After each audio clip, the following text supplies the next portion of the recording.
Ishikawa was struggling to light a cigarette. He had tried 3 times, his hands still trembling violently.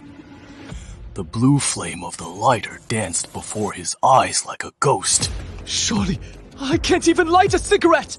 He thought, but each time he brought the cigarette closer, the flame went out. He tried several more times. Still no luck. Stop it! He cursed and threw the lighter out the window. Maybe I'm just too nervous. Ishikawa paced impatiently at the window, constantly trying to reassure himself. Don't be afraid. It is just too much tension. I must calm down. Calm down, they won't find me. Ishikawa had no reason not to be afraid, because he had just killed someone.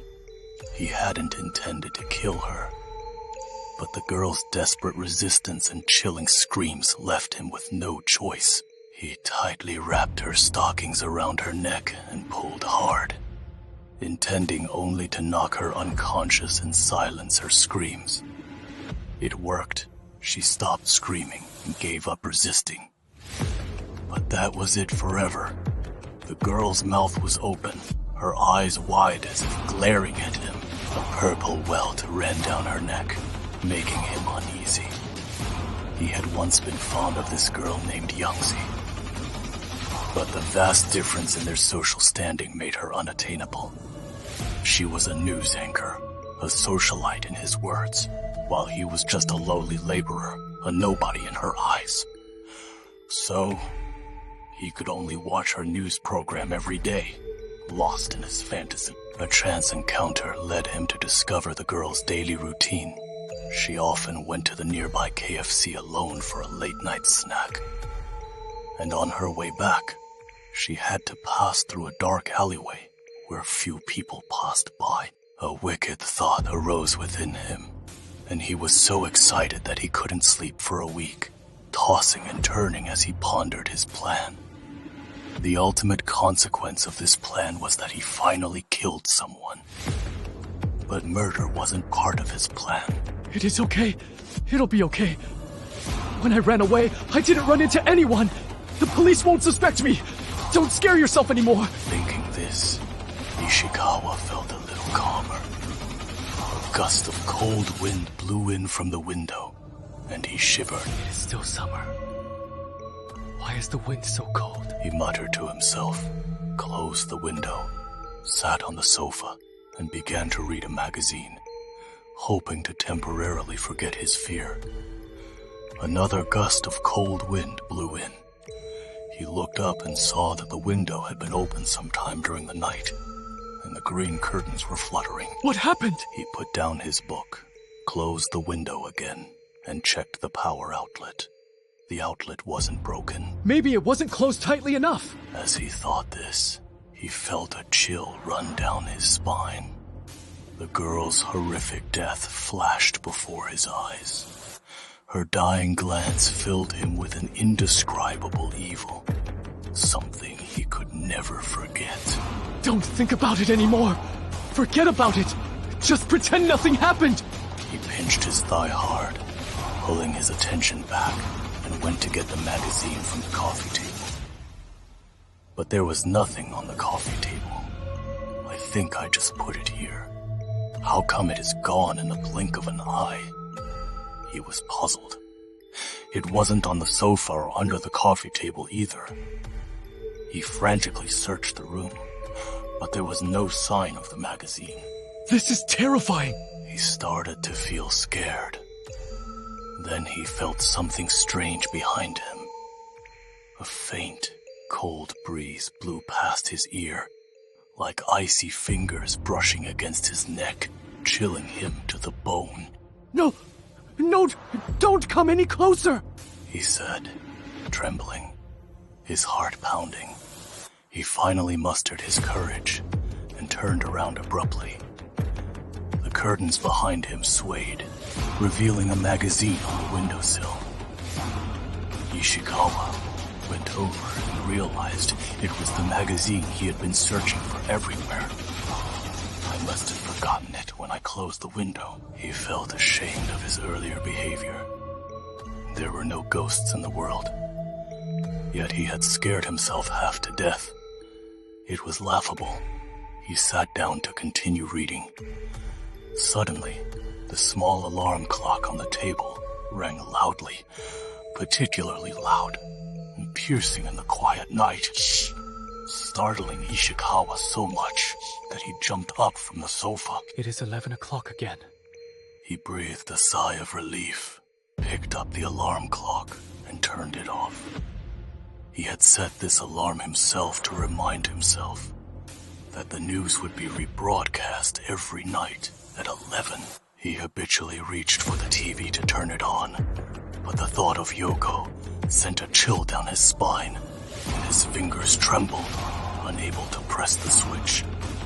Ring-a-ling-a-ling. The alarm clock rang again, vibrating in his hand. His hand trembled, almost dropping it. What is all the noise? He roared. The annoying ringing had ignited his anger. He slammed the alarm clock to the ground, smashing it to pieces with a crash.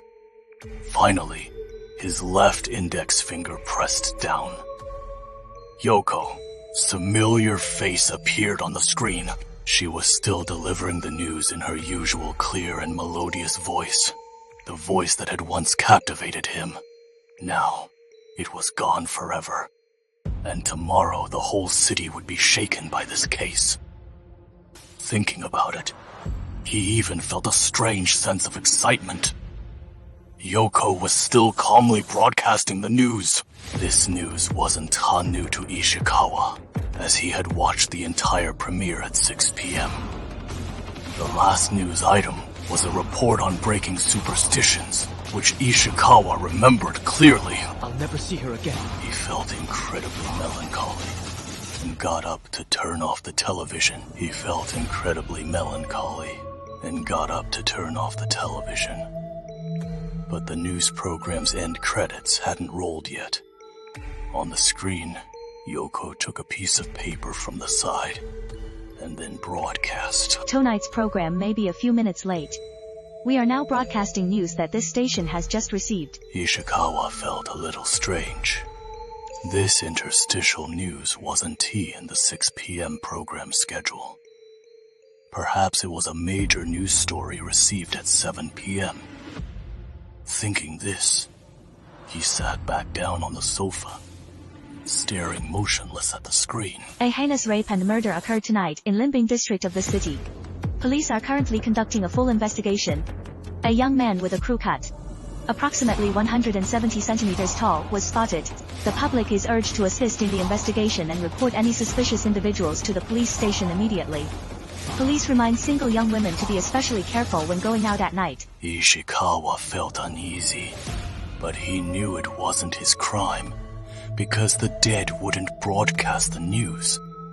However, what followed was enough to terrify him. According to police investigation, the victim has been confirmed as Yangzi, a news anchor for the city's economic radio station. Yangzi spoke each word clearly and deliberately.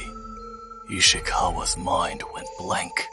His first reaction was to turn off the damn television, but his entire body was limp and numb, unable to move. His eyes were wide open, staring at the screen in extreme horror, his face contorted in agony. On the screen, Yoko smiled at him. Then her expression slowly changed. Her eyes widened in fury, revealing bloodshot whites. Her face turned deathly pale, and a purple, blood-stained tongue dangled from her bluish mouth. Black robe marks gradually appeared on her neck. A horrific death. Ishikawa tried to scream for help, but something seemed to be blocking his throat, preventing him from making a sound.